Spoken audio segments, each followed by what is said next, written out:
Hi, time to make a fun grilled cheese sandwich using the Waffle Puff Pan or the Bubble Waffle Pan. And I preheated it. I sprayed it first with oil using the kitchen spritzer. Preheated it for 3 minutes. So it's ready to go. And I'm going to see if I can fit both Larry's bread and my bread on there, which I have pre-buttered. And to make this go a little faster, I already cut the cheese and it's all ready to go. I'm going to turn the heat down a little bit using a two varieties, some old marble and some extra old for a little extra bite. So I'm just going to set the cheese on there, and then we'll set the other bread on top, the other slice on top. So you can use this to make waffles, eggs, hash browns, kind of fun things for your kids or for your adults alike. And the more cheese you put on, the more cheese you get in the bubble pockets, which is really kind of the neat part of it all. So then all I'm going to do is put the other side of the bread on top that I've pre-buttered, so you didn't have to stand and watch me do that. You close the pan. And I'm going to pick it up and I'm going to flip it to the other side. Since I don't have any kids here, I'm going to let the handle stay out of the front. If I did, I'd turn it to the side just to be safe. So I have done waffles on this, low-carb pizza on this using an almond flour crust. It's gluten-free, and so you make your own. You can make your own almond flour in the blender and use that.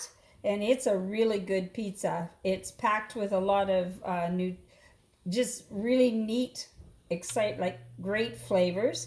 So I've also done grilled cheese before. I haven't tried scrambled eggs on this, but that's my next go-to on this one. This one is kind of a fun pan that kids quite like. So I'm just going to lift that up so you can see what the sandwich looks like. I'm just going to hold it again for a few minutes or for a few seconds, and I'm going to flip it once again and show you the other side. You can see it's steaming. And that side's not done as much, so that's the side that was not preheated. So that's why you flip it right away. You preheat it. You put if it's a waffle, you put the waffle batter in, and then or crepe, whatever you wish to use. And then as soon as you close it, you flip it right away, and then you heat the bottom part of the pan. It does warm a little bit when it's being preheated, but not a lot. So that is what the sandwich will look like on both sides when it's all done. And probably if I left it alone, you'd see it all done. So I'm just going to grab the fork to lift it. There's a fork that actually comes with the pan, so you won't scratch the surface because this is a non-scratch surface or a non-stick surface. And I'm going to just hold that up and see. Not quite done yet.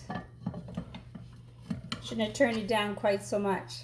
So this is just a fun pan. Kids love it. You can do some cool things with it. You can make waffle cones for ice cream cones. You can just let your imagination go wild. And hash browns in it are really tasty. And I'd say you're seeing the whole thing today.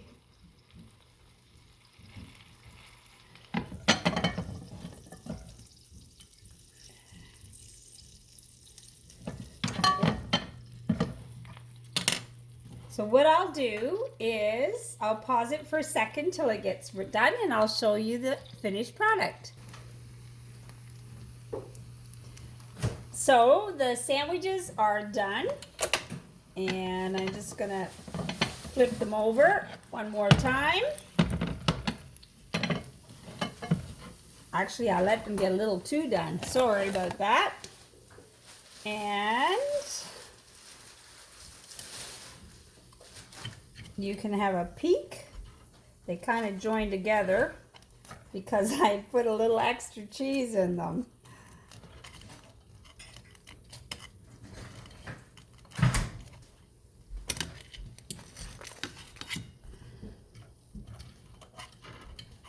And as I said, they're just kind of a fun, oops, and that's just a cheese puff. The extra. And then in the bubbles, you'll see pockets of cheese. So there you go. That's a grilled cheese in the Waffle Puff Pan. Bye.